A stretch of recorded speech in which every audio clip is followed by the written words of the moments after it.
What is up, everybody? Welcome to the conclusion of my 2020 Deep Dive series with our final team, a deep dive into the number one ranked Kansas City Chiefs, the defending Super Bowl champion. I want to thank everyone that has come along for this ride, and if you are just stopping by for this episode, I appreciate you for watching. Please do take a second and hit that like button down below. It really helps support my channel and the series. So just as we do, we're going to preview this team. We're going to go through their coach and culture. We're going to go through the roster and rank each position group, how they stack up against the rest of the league. When we do that, you will be looking at my own custom Madden roster. While it is a video game, I realize that they are my own ratings, and more importantly, it's a nice copyright-free graphic that I can use here to show you how I perceive each player. So just keep that in mind. Then we're going to take a look at this team's schedule, their Vegas over-under, and talk about can this team repeat for the Super Bowl. And I will just kick off by saying that this team is absolutely poised to do so, obviously ranking here number one. And keep in mind, I don't always rank the defending Super Bowl champion number one. And there's a big reason for that. Oftentimes, you look at these Super Bowl teams and they lose a ton of talent. They were in the Super Bowl in the first place because that was their championship window. And when teams are looking at you as the team to beat, not only are you going to have cap space that you probably loaded up on that you're going to lose players for, but teams are going to handpick your players because they want you to get worse.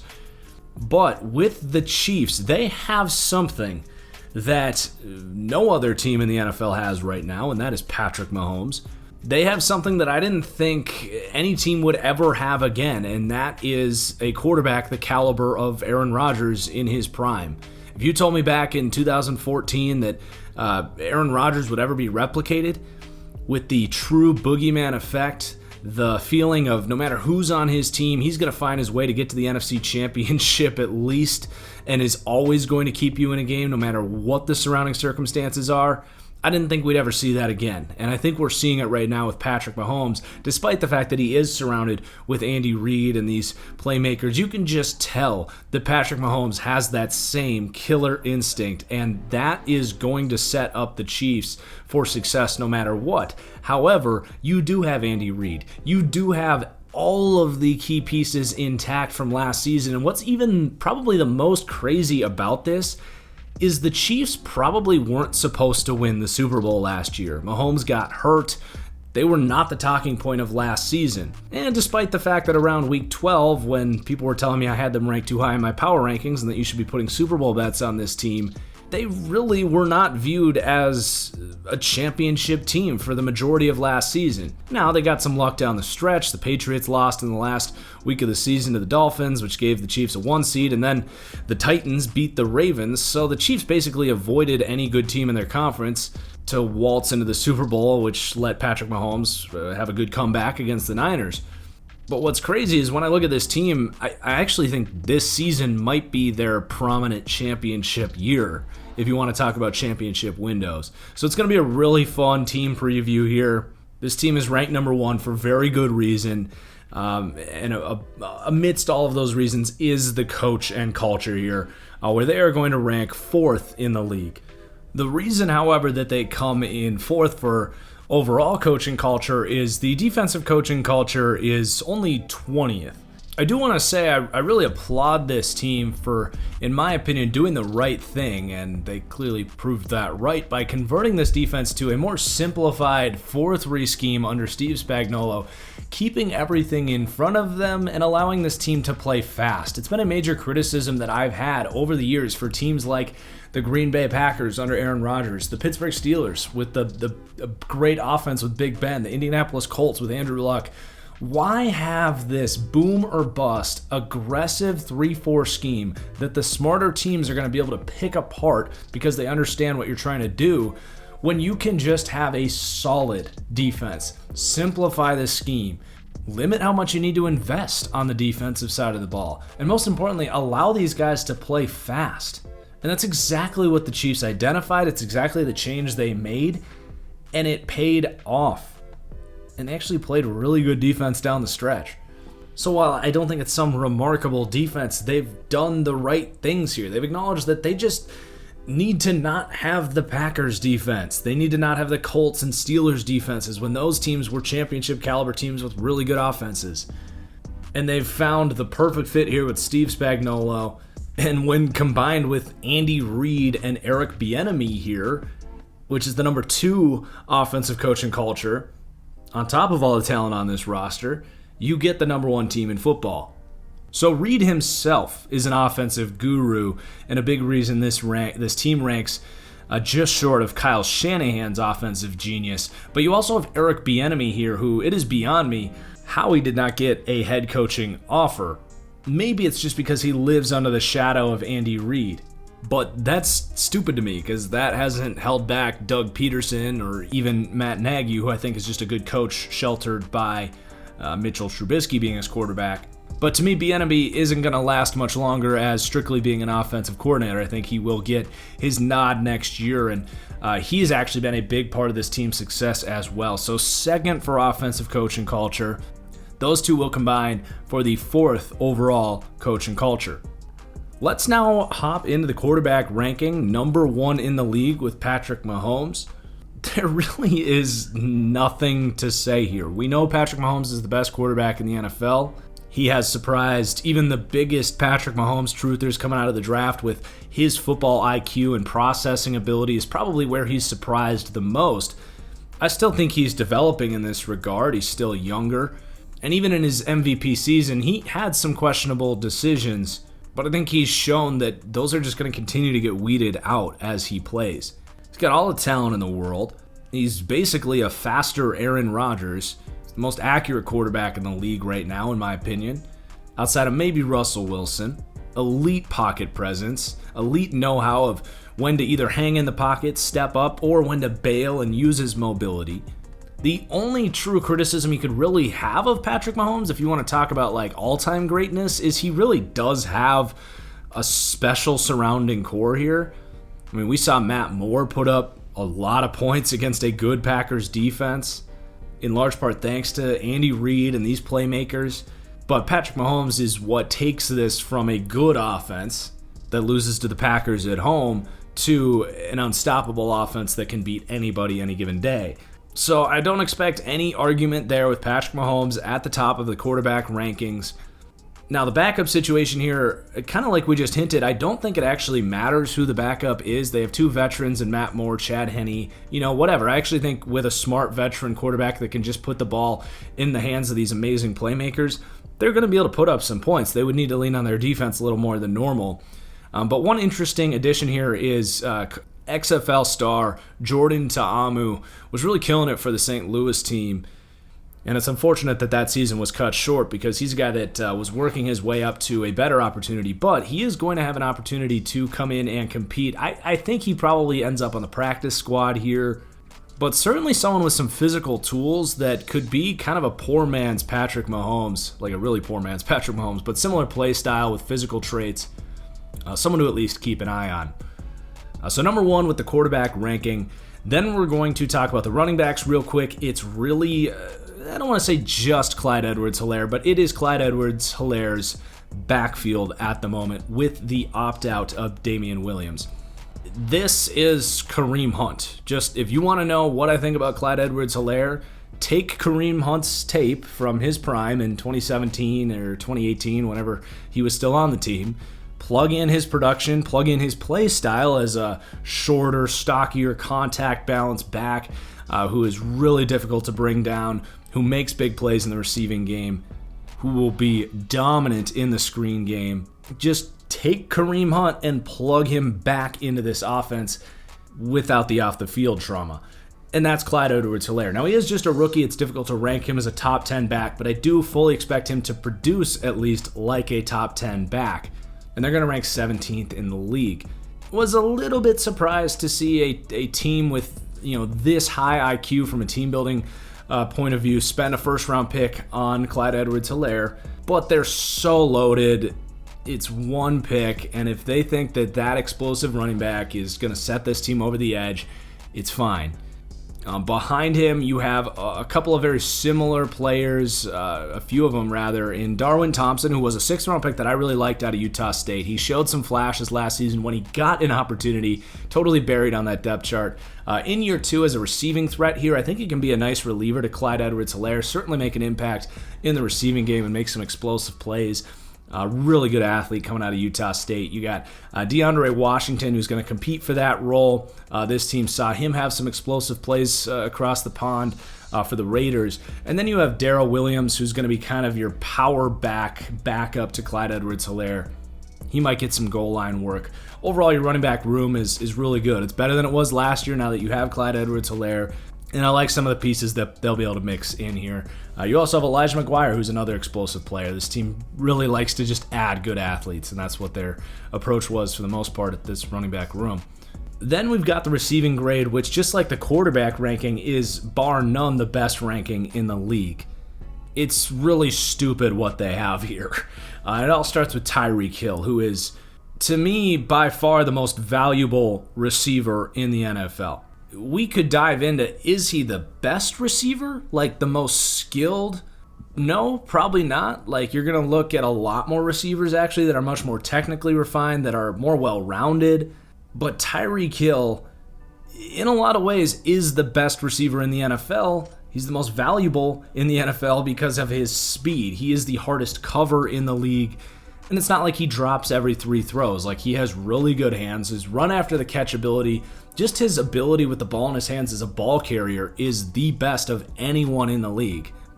Maybe by far. Saquon Barkley is probably the next closest with like Christian McCaffrey.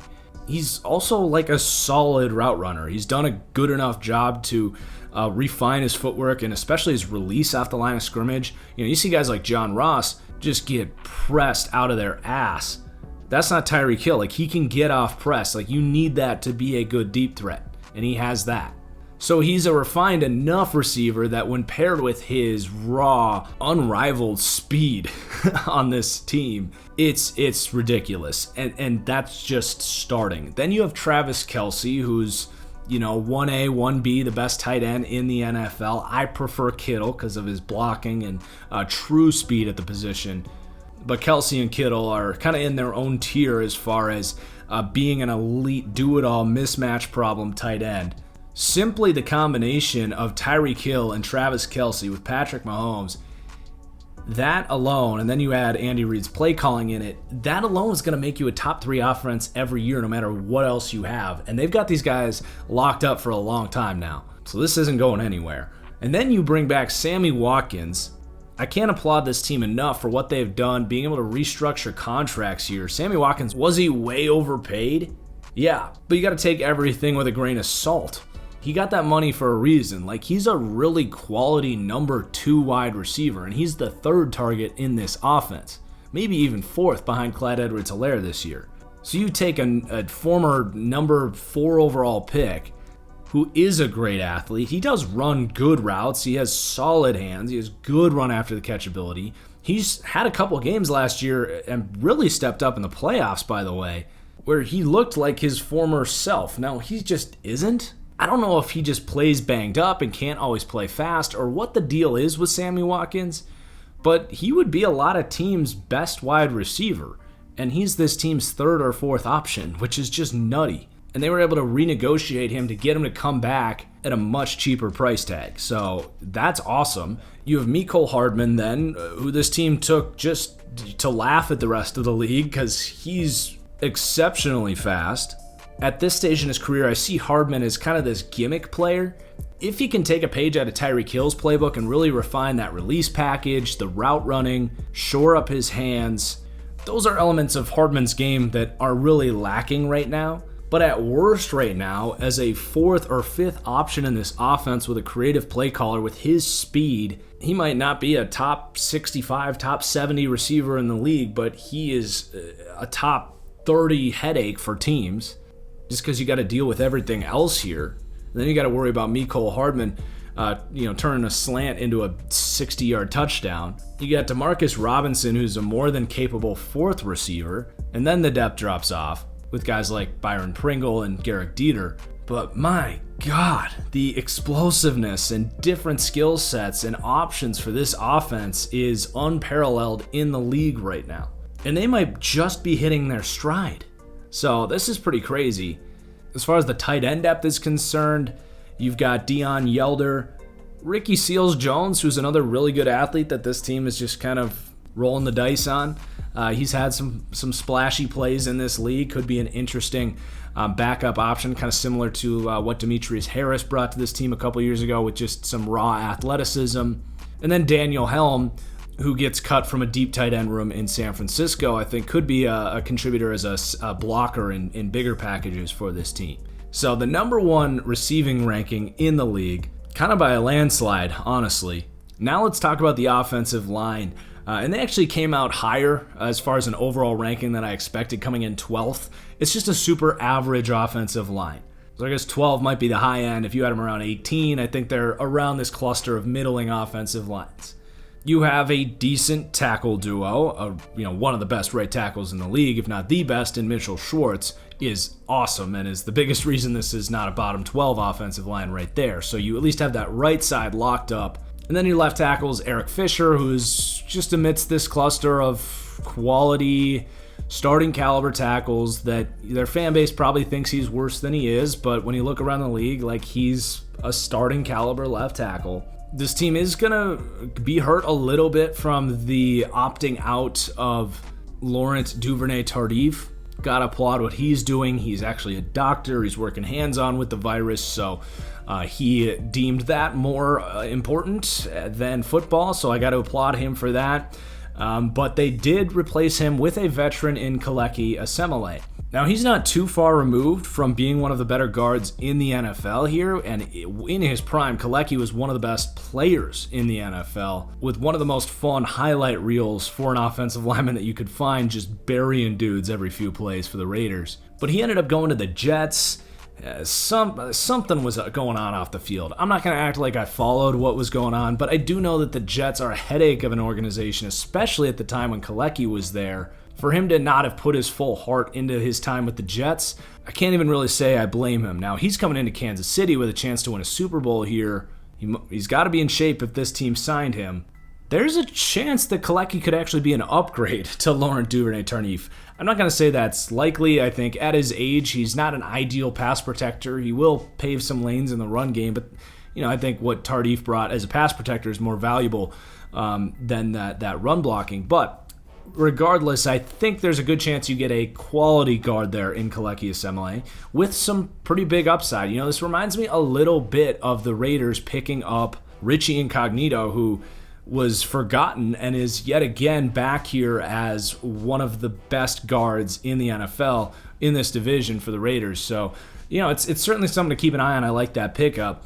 You have Austin Reeder at center, who's a quality starter, or an average starter, I would say. And then the left guard's going to be a competition here, probably between Andrew Wiley, Nick Allegretti, who I actually like coming out of Illinois. Maybe Martinez Rankin gets in the mix at guard. Mike Remmers has had some experience starting at guard. That's going to be a major question mark. This is not like some of these offensive lines that we've had over the last few episodes. You're probably going to have a weak link or two on this group, and that's where Patrick Mahomes' mobility comes into play. One mini take I want to throw out there is I did like Jackson Barton coming out of Utah. The Colts drafted him in the 7th round, I believe. They ended up releasing him amidst a good, deep offensive line there. The Chiefs here pick him up. I probably won't turn into anything, but if he does, I want it on the record that I liked him. If anything happens and he steps in, it wouldn't surprise me. He's good, lengthy pass block technique. So I always say there's 3 tiers of offensive lines. There's lines that get in your way and don't let you do what you want to do from a play calling perspective. There's teams that are average and allow you to do what you want to do. And then there's teams that help you do what you want to do. This is a middling tier of offensive lines that allow this team to do what they want to do. It's not a strength, but I don't think it'll hold this team back. So the number 1 offense in the league, I don't expect any argument on that front.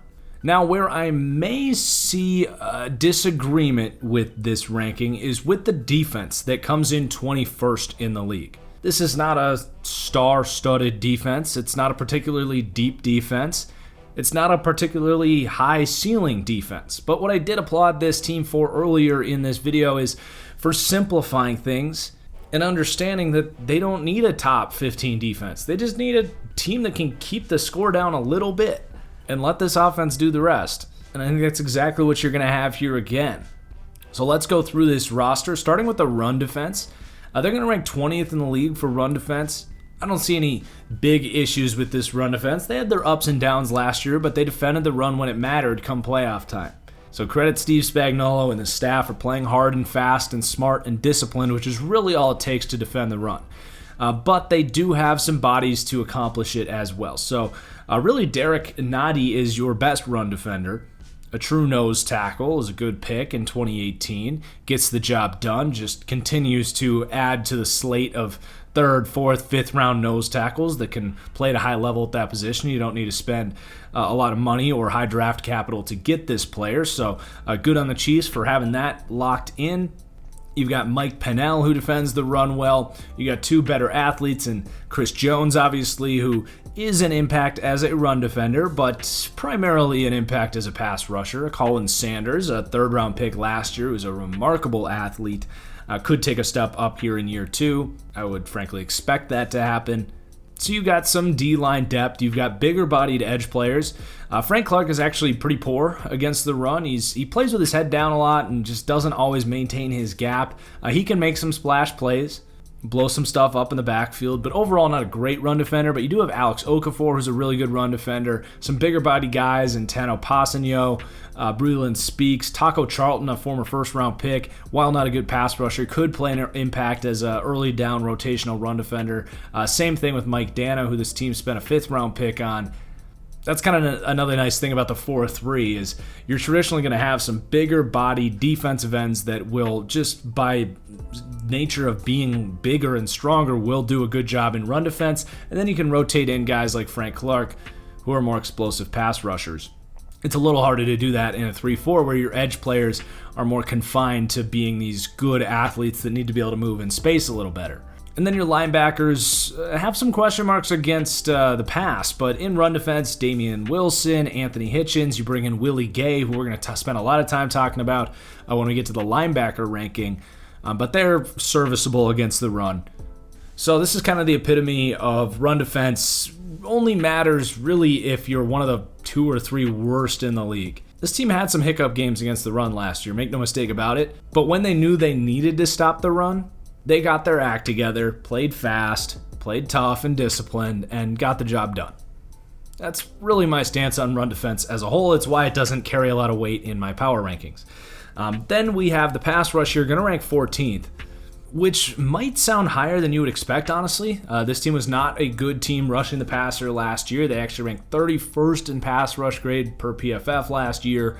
There was some extenuating circumstances that led to that. Chris Jones missed some time. Frank Clark, while I don't think very highly of him and I think is kind of a really poor contract here, did have a down year. If you look at the last 4 years of his career, did turn it on when it mattered in the playoffs, was much better. In the final 5 games of the season, he had 25 pressures, 7 sacks, really good numbers. I think he'll play between the kind of average pass rusher he was for the first 15 games of last season and that high-end borderline number 1 rusher he was come playoff time. So I think overall you will get a better pass rush. I am still very worried about what you're getting other than those two, but that's a good 2 to work with, right? Like you're going to have your hands full with Chris Jones and Frank Clark. You do get Alex Okafor back here healthy. Another overpaid player between him and Clark. That's messy at the edge room, but you could do worse than those two as your edge rushers.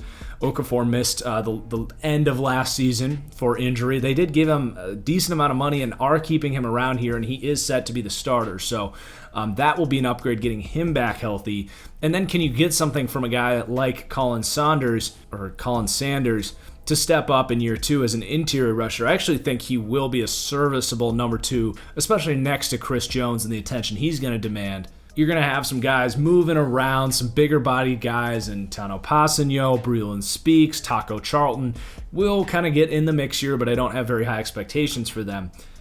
To me, it's just going to be a solid pass rush. I do think they'll perform much better than they did last year, just with guys getting healthy and regressing to the mean for their careers with guys like Frank Clark, Alex Okafor. So a solid pass rush. And then the linebacker ranking, I believe in my core that this ranking of 27th will get shattered, but just how I do things, it's difficult to give rookies that high praise coming out the gate that sometimes I want to, because for me, Willie Gay was a top 10 prospect on the field in this class. And ironically, I said in like February or January, before a lot of people were really aware of him, before the combine happened, that Willie Gay is this year's Tyreek Hill. And ironically, he comes here to the Kansas City Chiefs. And that the second you see him on the football field, you're going to say, that guy's different. He has elite upside at the linebacker position. And what's nice about Willie Gay is while he has off-field concerns, he actually seems like a decent guy. It's just he really struggled with academics at Mississippi State and didn't really want to deal with that part of his football career. And now he doesn't have to. He comes to a team that embraces guys, kind of giving them an opportunity to thrive. And at a position where they really need help, I have serious expectations for Willie Gay. Get your defensive rookie of the year bets in for Willie Gay right now. This is a guy that, yes, there's some risk involved here. He didn't play a lot in college, but when he did, my goodness, was he explosive and instinctive. Defends the run, flies to the ball, has the athleticism to cover, even showed some decent zone instincts as far as football IQ goes. So look out for Willie Gay to shatter this linebacker rank of 27th. But it goes to show you kind of what we're looking at if that doesn't happen. You got Anthony Hitchens, who was another overpay for this defense, decent run defender, really poor coverage instincts, doesn't understand how to get depth, how to stay disciplined on play action. Same thing with Damian Lewis. Like, these guys are fine, both coming over from Dallas. Like, they have good speed to the football. They help in run defense, but really not bringing much to the table in coverage. You do have Dorian O'Daniel, was an interesting pick in 2018 in the third round. Kind of a safety, outside linebacker hybrid type. Hasn't reached that upside. You'd hope maybe in year 3 he can take a big step up. I did like him coming out.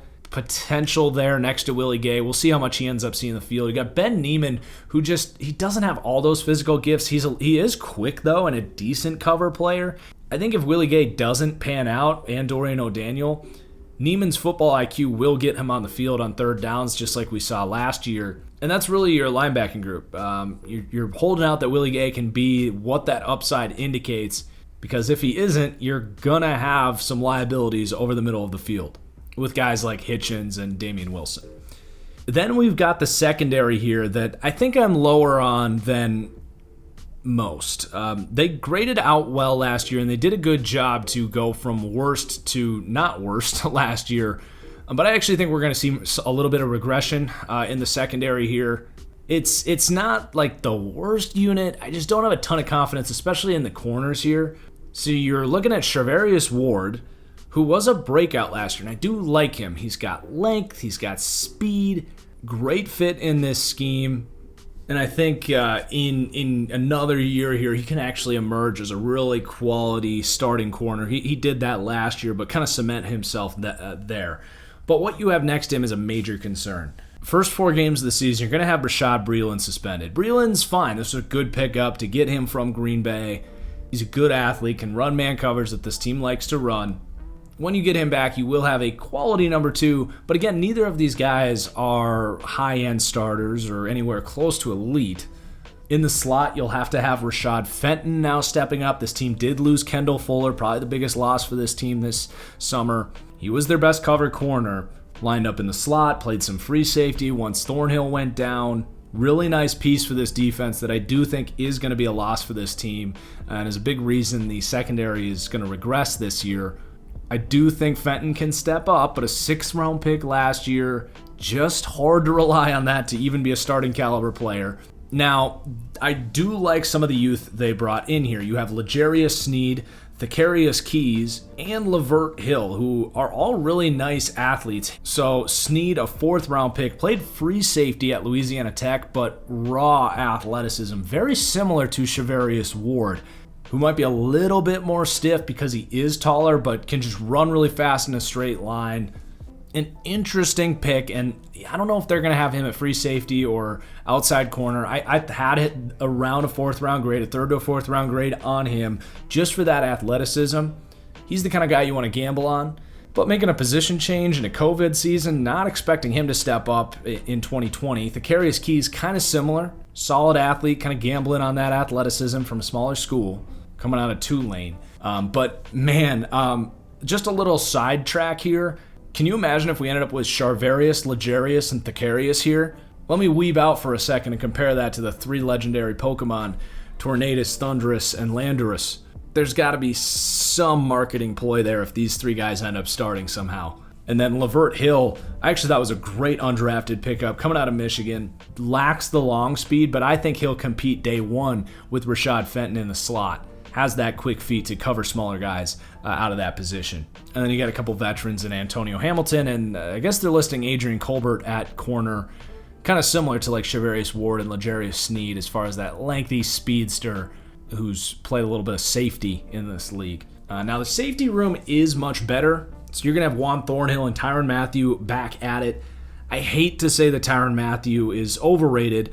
If you asked me before last year, I would have said he's underrated. But I think, making a couple of big plays on a Super Bowl team has led to his name kind of getting propped back up. He's a really, really good cover player. I don't consider him amidst the top 5 or even top 10 safeties, to be honest. He's a versatile guy. He wears many hats. He is a really valuable safety. Because of that, he can line up anywhere. But he's kind of just good at everything and not great at any one thing, right? He doesn't have elite range. He doesn't have elite ability to man guys up. Lacks some of that length to get in the way of passing lanes. He's a okay tackler. His lack of size does hurt him, getting blocked and wrapping up bigger backs and receivers. Did miss 13 tackles last year. So I don't want to bang on Tyrann Mathieu, but there's a lot of buzz about him as a top 5 safety right now. I'm not going to go quite that far, but I do like Tyrann Mathieu. And then you have Juan Thornhill, who was really hitting his stride last year before he got hurt. And he's another one of these really versatile players. Now they're sticking him at free safety by need. I really liked him coming out as this sort of strong safety, slot corner hybrid. He's shown that he can play very well at free safety. He's got the speed and range to do it, so I don't see why you mix that up. But I like the versatility. You can rotate Mathieu and Thornhill. Both of these guys can play free or strong, so it's nice to have that versatility in this secondary. Got some veteran depth with Daniel Sorensen, who's okay in the box. You got Armani Watts, a 4th round pick in 2018 who was a really good college free safety but lacks some of that speed you look for, and then a veteran in Tedrick Thompson. So a pretty deep quality safety room for sure. So overall, you're going to end up with the 27th secondary. I just think you're really leaning on a lot of question marks at corner. I didn't even talk about who's going to step up as the number 2 corner opposite of Shavarius Ward right now. You're looking at like Antonio Hamilton, a rookie in L'Jarius Sneed, Adrian Colbert. Like, they got to pick someone up. I don't think you can start those guys with the suspension to Rashad Breeland. So definitely some question marks on what's going on in the secondary here. But overall, 21st ranked defense. I think the simplification of this scheme will allow some of these younger guys in the secondary to get up to speed quickly. And potentially an improved pass rush this year can help this secondary make up for the loss of Kendall Fuller and all that stuff. They really just need to be a serviceable defense. I am slightly afraid that you're going to be looking at something similar to the 2011 Packers. After they won the Super Bowl, they had this insane offense, but the defense was so bad and was the reason they lost in the playoffs. I think that's going to be on the back of your mind. That is what is going to hold this team back from winning another Super Bowl, would be this defense. But again, I like their approach of a simplified scheme, letting these guys play fast with a good defense coordinator in Steve Spagnuolo to prevent that from happening. So let's take a look at the schedule. So I got the Chiefs going 13-3. Right now, I have their losses as at Denver, at New Orleans, at Baltimore. I think there will be some random weeks in there where you're going to have hiccups defensively. You got some good offenses on the radar there. You got to play Atlanta, Tampa Bay. Denver's got some explosive receivers. You got to play them twice. New Orleans, Houston, week 1. Honestly, we got the NFL kickoff here in about 2 weeks. I got money on Houston getting 10 points in that game because I think Houston's receivers and their offense as a whole is being underrated because of the loss of DeAndre Hopkins, and the Chiefs with the suspension of Breeland now. I think they're going to be really stressed on that corner spot. You're not going to have that roaring home field advantage. It's, I think, only 20% capacity is what they're saying right now. So if you want a schedule take, that might be it. Overall, though, I think you're looking at this team being favored pretty much every week other than maybe at Baltimore, at New Orleans. I got them going 13-3, a win range of 12-14. I just think this team is locked and loaded, ready to go again. I'm not ready to say right now if this team is my Super Bowl pick for next season. I think they very well should be the favorite.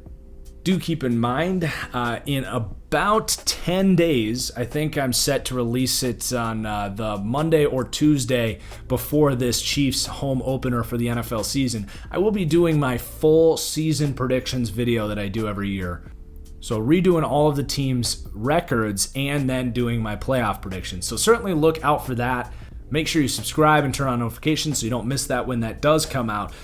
So the conclusion of the 4th annual deep dive series here on That Franchise Guy. It's been back and better than ever. I'm already excited for next year's. Time to catch my breath, and we'll be back soon with some more content before long. Appreciate you all. Cheers, and we'll see you for the next one. Peace out.